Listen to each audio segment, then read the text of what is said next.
বিসমিল্লাহির রহমানির রহিম। আসসালামু আলাইকুম। কেমন আছেন সবাই? আশা করি সবাই ভালো আছেন। যে যেখান থেকে দেখো সবাই কি অবস্থা? আজকে আমি প্রথমেই রান্নাই নিয়ে আসছি ভিডিওটা রেসিপি। আজকে ইজি রেসিপি নিয়েছি, সবার প্রিয়। এমন কেউ নেই যে বলবেন ভালো পাইন না এই জিনিসটা, সবার প্রিয়। কমেন্ট করে বলবেন কি বানাইতেছে।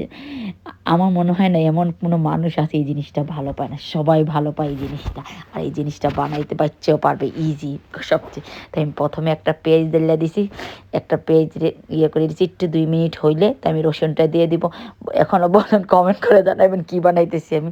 আমি তো বললাম মানে এমন কোনো মানুষ নাই বলবেন বুড়া হোক বাচ্চা হোক ছোটো হোক সবাই ভালো ফেভারেট, সবাইই ভালো পায়। এটা হইলে আর কিছু লাগে না।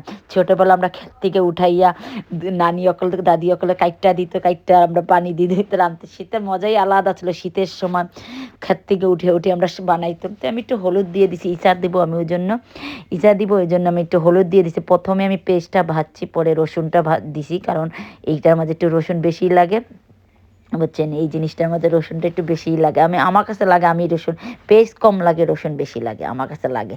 তো আমি আসলে আমি লাল শাক বানাইলাম, লাল শাক বানাইলাম। এটা এই জন্যই বললাম সবার প্রিয়। কেউ এমন একটা বাচ্চা বলবে না এই শাকটা প্রিয় না।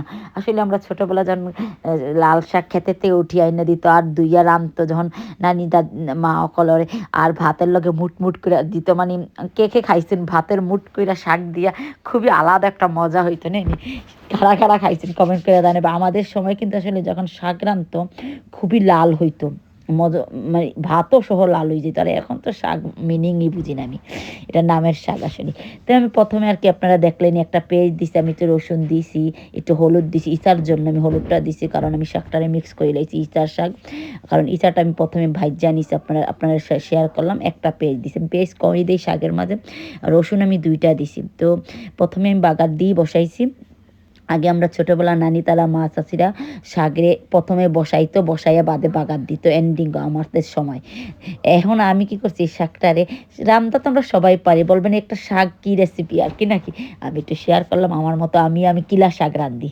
তো আমি প্রথমেই বাগার দিয়া বসাইছি, তারপরও আমি এন্ডিংও বাগার দিব। ওই তো আমি একটু পেঁয়াজ দিছি আর 2টা কাঁচামরিচ দিছিলাম। আমি শাকের মাঝে একটু আমার বাচ্চাতে জাল কম খায়, বাদামি রসুনটা দিয়েছি। আমি 2টা রসুন, প্রথমে একটা রসুন দিয়েছি, এখন একটা রসুন দিছি দেখুন। তো আমি এন্ডিংয়ে বাগারটাও দিলাম। প্রথমও বাগার দিয়ে বসেছে, এখনও বাগার দিব। যে আমার বাচ্চা আবার এমন এক কি বলবো আপনাদেরকে, মানে শাকটাও যদি মজা না হয় তাহলে খাইবে না। ওই দিন প্রথম দিয়ে বাগার দিয়ে বসেছি, এই শাকটা যদি ওদের সামনে দিই না, আমার বাচ্চাদের সামনে খাইতো না।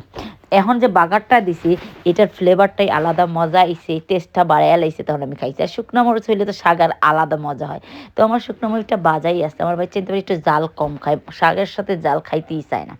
তো আমিও জাল দিছি না, কারণ কাম নাই। জাল যতক্ষণ খায় না, এটা তার আমার জন্য না, বাচ্চার জন্য শাক। আর আমি যদি খাইতে চাই শাক আর লেম্বু হইলে, বাংলাদেশের লেম্বু ছিল, আমরা লেম্বুটা হইলে আর শুকনো মরিচ হইলে তার কিছু লাগে না আমাদের সবাই জন্য। তো আমার শাকটা হয়ে গেছে দেখলাম, আমি বাগারটাও দিলেছি। খুবই মজার, এইরকম ট্রাই করে দেখবো আমার মতো আসলে। আর যারা যারা আমাকে সাপোর্ট করার শুক্রিয়া আদায় করি, থ্যাংক ইউ সো মাচ দিল থেকে। আর আমাকে আমার পাশে থাকবা, একটু ভালো লাগলে একটু আমাকে সাপোর্ট করবো। আসলে আমি শাক হয়ে গেছে দেখো, 2টা পেঁয়াজ শুকনো মরিচটা উপরে দিচ্ছে, আলাদাই আমার ভাজা ছিল। আসলে আমরা ছোটোবেলার কথা মনে পড়ে যায়, যখন শাক দিয়ে ভাত খাইতাম হাত হুত লাল হয়ে যাইত কি। আর এখন আমি শাক দিয়ে ভাত খাই, আপনারা কি বলবো, একটুও ভাত লাল হয় না। মনে হয় এটা আমি শাক খাইতেছি না, ডুগির পাতা খাইতেছি। যেমন আমরা বাংলাদেশে সিলেটি ভাষায় ডুগি বলে, যেটা ডাটা ডাটা